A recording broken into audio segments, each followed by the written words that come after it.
Hello friend, সবাইকে স্বাগতম। আমি তোমাদের জিওগ্রাফি টিচার। আমরা আগের ক্লাসে পড়িয়েছিলাম, পূর্বের ক্লাসে পড়িয়েছিলাম ভূগোল, এশিয়া মহাদেশের ভূপ্রকৃতি। দেখো এখানে লিখে দিয়েছি বিষয় ভূগোল, পাঠ একক এশিয়া মহাদেশ, পাঠ উপেকক এশিয়া মহাদেশের প্রাকৃতিক পরিবেশ। আজকের পাঠ এশিয়ার ভূপ্রকৃতি। এর আগের ক্লাসে তারিখ দিয়ে দিয়েছি এখানে 7। আগের ক্লাসগুলোতে আমরা পড়েছিলাম মধ্যভাগের পার্বত্যভূমি। টোটাল এশিয়া মহাদেশের ভূপ্রকৃতিকে আমরা মোট 6টা ভাগে ভাগ করেছিলাম। সেই 6টা ভাগের মধ্যে আবার একবার ভাগগুলো বলে দিচ্ছি। মধ্যভাগের পার্বত্যভূমি বা উচ্চভূমি, 2 নম্বর দক্ষিণের প্রাচীন মালভূমি, 3 নম্বর উত্তরের বিশাল সমভূমি, 4 নম্বর দক্ষিণ ও পূর্বের নদী গঠিত সমভূমি, 5 নম্বর দ্বীপ ও দ্বীপপুঞ্জ, 6 নম্বর উপকূলীয় সমভূমি। এর আগের ক্লাসে আমরা পড়েছিলাম মধ্যভাগের পার্বত্যভূমি এবং দক্ষিণের প্রাচীন মালভূমিটা আমাদের পড়া হয়ে গিয়েছিল। আজকে আমরা যেটা জানবো সেটা হলো উত্তরের বিশাল সমভূমি। তাহলে ফ্রেন্ড চলো এই দুটো আমরা কেটে দিই। মধ্যভাগের উচ্চভূমি ও দক্ষিণের প্রাচীন মালভূমিটা চলে যাক উত্তরের বিশাল সমভূমি। এই উত্তরের বিশাল সমভূমি কি, যে এশিয়া মহাদেশের উচ্চ যে পার্বত্য অঞ্চলটা আছে তার ঠিক উত্তরে অর্থাৎ এশিয়া মহাদেশের একবারে উত্তরের বিশাল সমভূমি আছে। তাহলে উত্তরের বিশাল সমভূমিটার অবস্থান একটু দেখা যাক।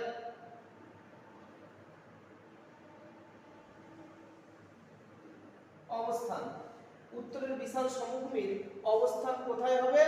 এটা হবে এশিয়া মহাদেশের মধ্যভাগের বা উচ্চভাগের যে বিরাট বিশাল সমভূমি পার্বত্যভূমি আছে তার উত্তরে অবস্থান করেছে।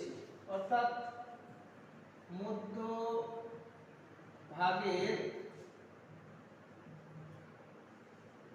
পার্বত্য অঞ্চলের উত্তর দিকে অবস্থান করেছে।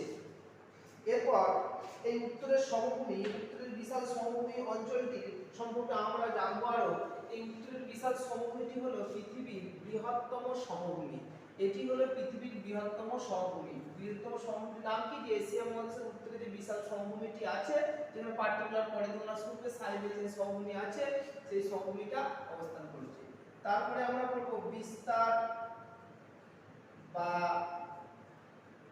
ঢাল। অঞ্চলটি কোন দিক থেকে কোন দিকে ঢালু সেটা আমরা একটু জেনে নেব। দেখো সমগ্র অঞ্চলটি দক্ষিণ পূর্ব দিক থেকে সমগ্র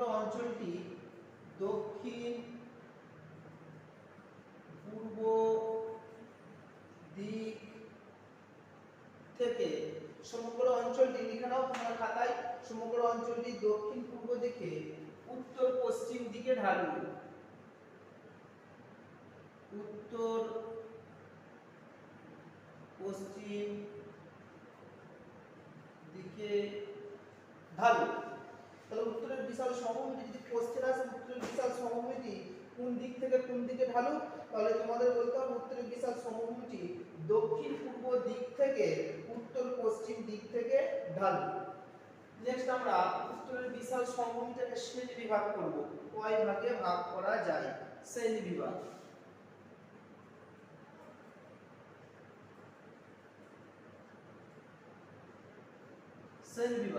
এই উত্তরের বিশাল সমভূমিটি মোটামুটি ভাবে 3 ভাগে ভাগ করা যায় আঞ্চলিক ভূপ্রকৃতির বৈশিষ্ট্য তারতম্যের উপর বা পার্থক্যের উপর নির্ভর করে। 1 নম্বর হলো তুরানের নিম্নভূমি।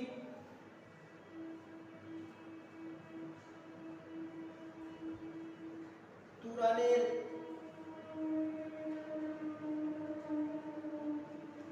নিম্নভূমি। 2 নম্বর হলো সাইবেরিয়ার সমভূমি। সাইবেরিয়ার সমভূমি। এবং সাইবেরিয়ার সমভূমি, এটা দেখা যাচ্ছে না, সাইবেরিয়ার সমভূমিটা উপরে আমি লিখে দেবো, 2 নম্বরটা সাইবেরিয়ার সমভূমি উপরে লিখে দিচ্ছি, এইখানে দিয়ে দিই, ভালো হয়ে যাবে, তোমাদের লেখাটা বোঝা যাবে। বোর্ডটা একটু দেখো,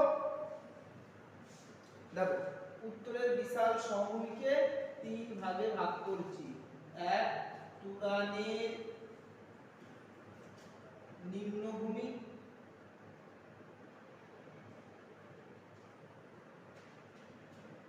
তুরানের নিম্নভূমি, 2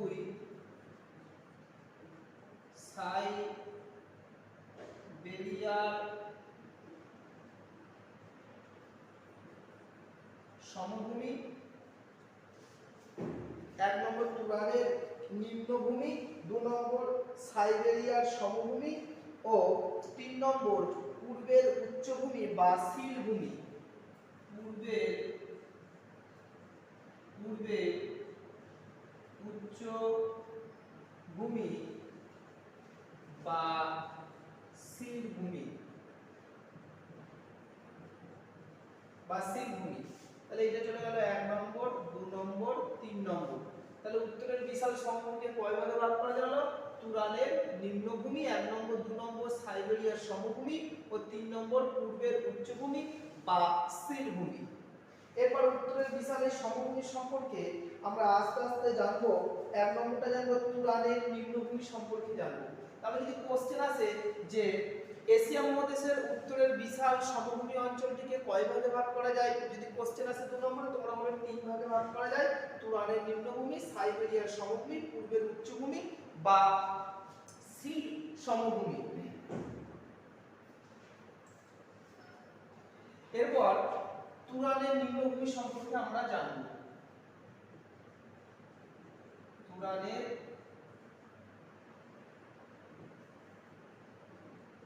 নিম্নভূমি, এই তুরানের নিম্নভূমিটা কি? বুঝে উত্তরের সমভূমির দক্ষিণ পশ্চিমে কাস্পিয়ান সাগর ও আরাল সাগরের চারিদিকে অবস্থিত এই নিম্নভূমিটি তুরানের নিম্নভূমি নামে পরিচিত। উত্তরের সমভূমির দক্ষিণ পশ্চিম দিকে কাস্পিয়ান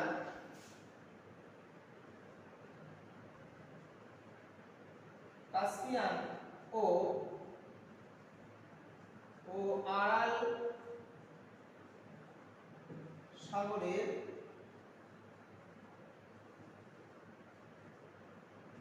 চারিদিকে অবস্থান করেছে তুরানের নিম্নভূমি। তুরানের নিম্নভূমি, আবার একবার বলছি, তুরানের নিম্নভূমির অবস্থান কোথায়? উত্তরের সমভূমির দক্ষিণ পশ্চিমে কাস্পিয়ান ও আরাল সাগরের চারিদিকে অবস্থিত এই নিম্নভূমি তুরানের নিম্নভূমি নামে পরিচিত। 2 নম্বর সাইবেরিয়ার সমভূমি। সাইবেরিয়ার সমভূমি,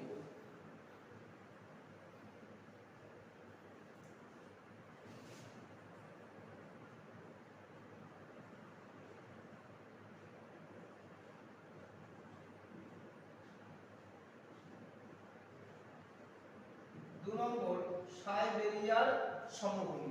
এই সাইবেরিয়ার সমভূমি কি? যে এশিয়ার উত্তরে বেশ কতগুলি নদী আছে, বড় বড় নদী আছে, এগুলি হলো ওব, ইনিসি, লেনা। এই নদীর পলি সঞ্চয়ের ফলে এবং হিমবাহের কাজের ফলে এই সমভূমি সৃষ্টি হয়েছে। এই সমভূমিতে মাঝে মাঝে বন্যা দেখা যায়। তাহলে কিভাবে সৃষ্টি হয়েছে এটা?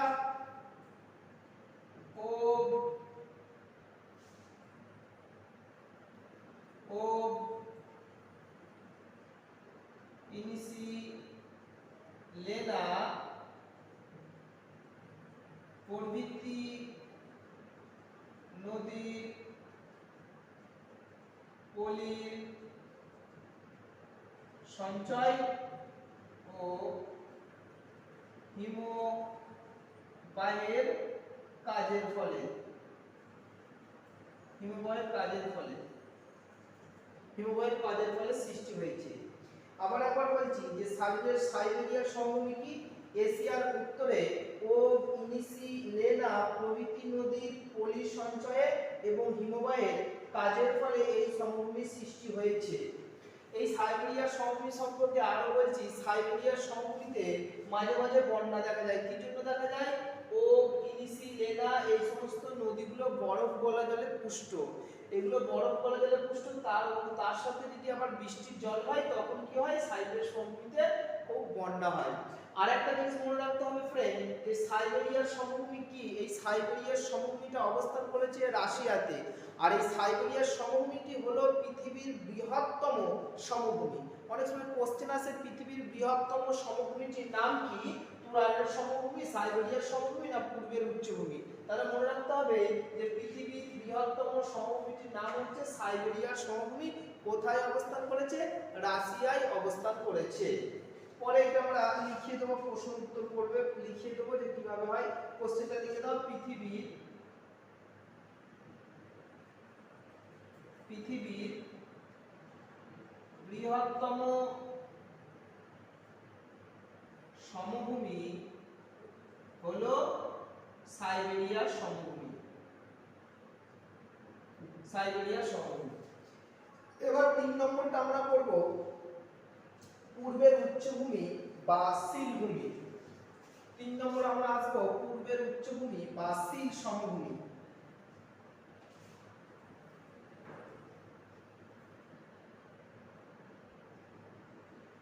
পূর্বের উচ্চভূমি বা সিল সমভূমি। পূর্বের উচ্চভূমি বা সিল সমভূমি কি? এই সমভূমির উত্তর পূর্ব দিকে প্রাচীন মালভূমি ক্ষয়ে যাওয়ার ফলে যে সমভূমি সৃষ্টি হয়েছে তাকে পূর্বের উচ্চভূমি বা সিলভূমি বলে। কোন দিকে? উত্তর পূর্ব দিকে। তোমরা ম্যাপটা দেখলে ভালো করে পরিষ্কার বুঝতে পারবে যে এশিয়ার ফিজিওগ্রাফি বা এশিয়ার ভূপ্রকৃতির ম্যাপ এবং রাজনৈতিক ম্যাপটা ভালো করে বলি স্পষ্টভাবে দেওয়া আছে, ওই সমভূমিতে দেওয়া আছে। আমি বলছি আমার কাছে তো ম্যাপ নেই, জোগাড় করতে পারলাম না, কালেক্ট করতে পারলাম না, তা তোমরা একটু দেখে নেবে।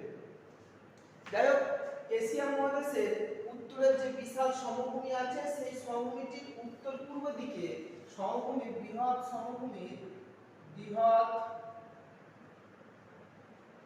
সমভূমির উত্তর পূর্ব দিকে যে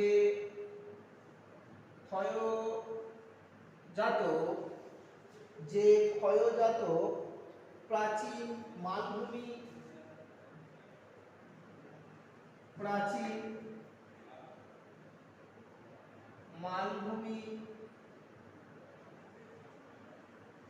অবস্থান করেছে সেটি হলো পূর্বের উচ্চভূমি বা সিলভূমি। আবার একবার বলছি পূর্বের উচ্চভূমি বা সিল সমভূমি কি? যে এশিয়ার বৃহৎ সমভূমির উত্তর পূর্ব দিকে প্রাচীন একটা মালভূমি আছে, সেই প্রাচীন মালভূমিটি ক্রমান্বয়ে ক্ষয়ে যাওয়ার ফলে অবশিষ্ট সমভূমিতে পরিণত হয়েছে, যাকে বলা হয় পূর্বের উচ্চভূমি বা সিল সমভূমি। যাই হোক, আমাদের বলা হলো একটা মিস্টেক হয়ে গেল যে উত্তরের বিশাল সমভূমির উৎপত্তি কিভাবে হয়, যে উত্তরের বিশাল সমভূমির এই উৎপত্তি বা সৃষ্টি কিভাবে হয়েছে। তাহলে এসব ফ্রেন্ড, উত্তরের বিশাল সমভূমিটার উৎপত্তি কিভাবে হয়েছে আমরা একটু জেনে নেব।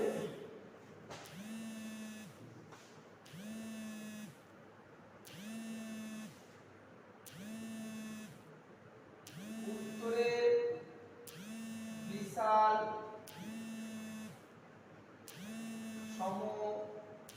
সমভূমির